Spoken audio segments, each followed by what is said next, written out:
Welcome to the digestive system HAPS review. Reiteration again, here you're learning objectives, core concepts.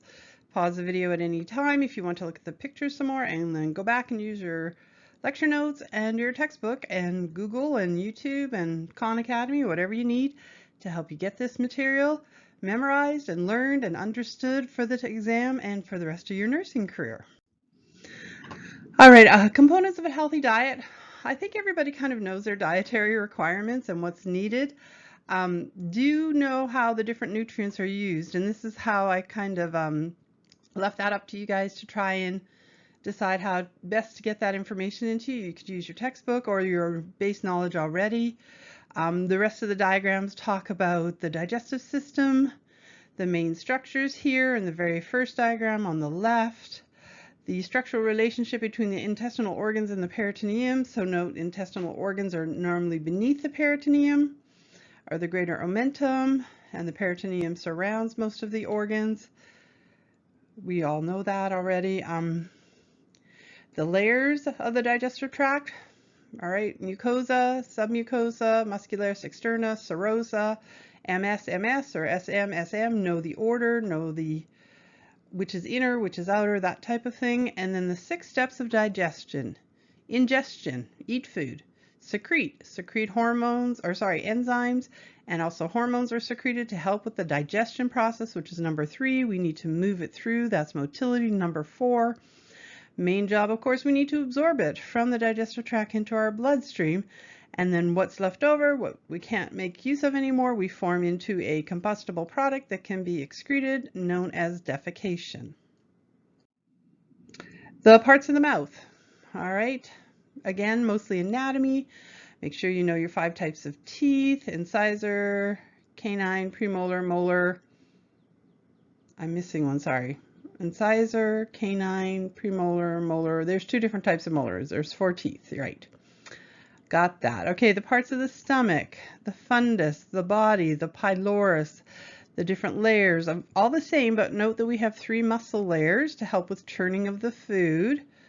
All right, how gastric secretions digest proteins but do not digest protein in the tissues of the stomach wall, because of course hydrochloric acid, which is secreted by the gastric glands of the stomach, convert pepsinogen, an inactive enzyme, to pepsin, and then the pepsin is used to digest the proteins, but it does not digest the walls of the stomach because the walls of the stomach are protected by a thick mucus layer.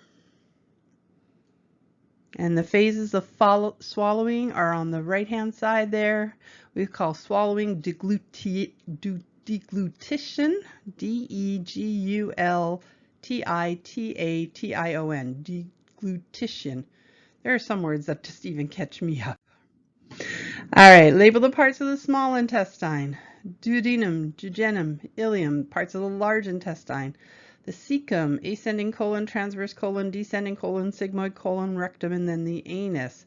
The pancreas and the liver together here in this bottom diagram.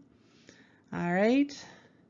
Summarize the contributions of each. Well, of course, the liver secretes bile. Bile helps to emulsify the fats so that they can be absorbed by the lacteals of the lymphatic system. The pancreas does a dual job, both endocrine and exocrine. The exocrine portion here is releasing of the digestive enzymes to help neutralize the acidic material from the stomach and to begin the digestive process. The liver, of course, receives all of the portal circulation from the digestive system, which contains the digested materials, and then it begins to process that. Remember the triad, which is a grouping of 3 vessels at the edge of the liver lobule. We have the hepatic portal vein branch, the hepatic artery, and then we have the bile. So all of that is here for you. Remember the intense folding of the small intestine layer. So we have the big villi, and then on the villi we have the microvilli, in order to help increase the surface area to maximize absorption. And remember, up through each of these villi there's a capillary bed as well as a lacteal or a lymphatic vessel. And the lymphatic vessel is designed to absorb the fats that have been broken down but not digested completely into that, and then they get recirculated back into the bloodstream at the thoracic duct, where they come from the cisterna chyli in the abdominal cavity. Use the diagrams to explain digestion and absorptions of fat. So what happens to polysaccharides? What happens to proteins? We have already, and what happens to the lipids? The 3 diagrams are there to help with you, the parts of the large intestine, and what are the job of the colonic bacteria? Well, of course, to help, go look those up. Sorry, I forgot to include those in here. I will rectify that and include that another time.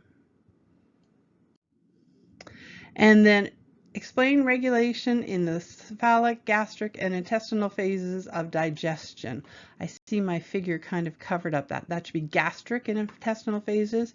So remember, the cephalic is the sight, smell, or taste of food, stimulates the vagus nerve, which then goes down to the stomach and begins to release some of the digestive enzymes.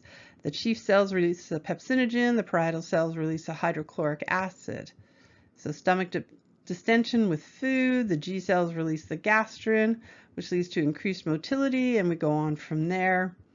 And then here is chyme in the small intestine, and this is the intestinal phases of digestion. So cephalic, gastric is the bottom right hand, and the intestinal phases is the bottom left hand.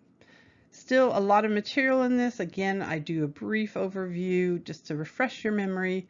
So please do make sure to go back and repeat and review anything that you need more assistance with. As always, you can reach out. Take care.